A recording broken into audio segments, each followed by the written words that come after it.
You look at the highlights, we watch the full game, and you hear from Erik ten Hag. What is his biggest problem right now? The biggest problem he has right now is that the team is nowhere near as good as what it was last year, what it should be, what it could be, and that's the biggest concern. They play against a team in Tottenham, Rebecca, that's got so many changes. Different manager, different style, different way of playing, different players playing in the side, different midfield, and yet they found a way to gel. Why have not Manchester United, after another full pre-season, after over $200 million spent on new players, not many injuries right now. There's just very few excuses, and that's why it's worrying. It's worrying. We'll get into midfield if you want. Yeah. But in bigger picture, like, compared to everybody else that we've seen, and the big sides in the Premier League that look pretty much close to being at it, United are, like, down here right now. OK, let's get into the midfield. So you've got Bruno Fernandes, world-class player. Casemiro, world-class player. Mason Mount, maybe not world-class, but internationally established. And is it the balance that's wrong, or is it the personnel? No, it's not the personnel. I agree with everything you said. I like all three of those midfielders. I liked them coming into the season. When we looked last year, it was Casemiro plus Fred or plus McTominay. He's trying to get away from that a little bit to have him play on his own. I don't know if that's quite working out. So when you talk about balance, there may be a restructure and a tilt to it. But then who goes there? I don't think Bruno's better deep lying. I don't think Mason Mount certainly isn't better deep lying. But then Casemiro might need a partner. You know, sometimes that was Eriksen, and they played really well together. But then that has to shuffle things ahead of the ball as well. So he certainly has a problem on his hand, or a dilemma anyway.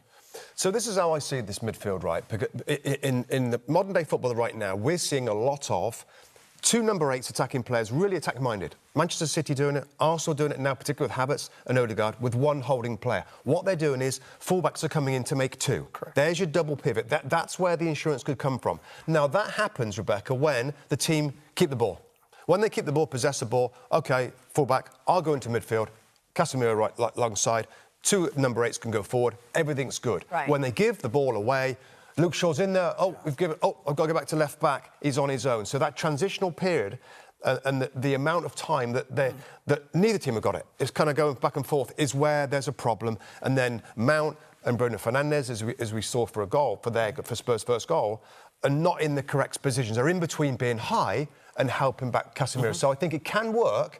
I don't know whether they're going to go to a McTominay comes in there or finding a partner, because Luke Shaw is meant to be the guy to give that insurance in midfield. Just quickly on keeping the ball, but these are top-level players. Why are they not keeping the ball? Well, I would argue that there's players in that team that are not great at keeping the ball.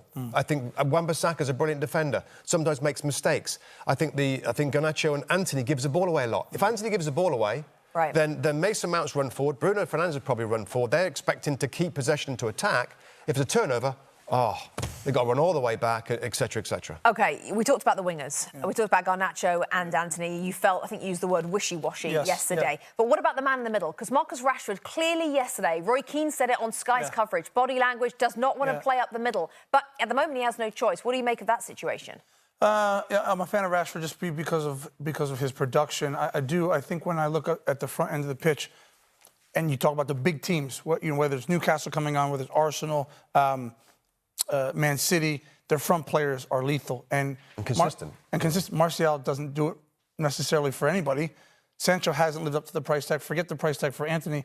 He's not really added a whole lot. He scored 3 goals in his first 3 games and 4 all of last season. So there's been no real leader in that group. And Rashford is clearly the best, at his best, when he's wide left. So, yes, of course, he has to play through the middle. There will be frustration because he's a goal scorer, and if he's not getting the ball and things aren't going his way, it's going to be tough for him. Rasmus Højlund is the player they bought, and the whole club is waiting for him to play and see what he can do. But he's another young player that might take a little bit of time to get grooved. Yeah.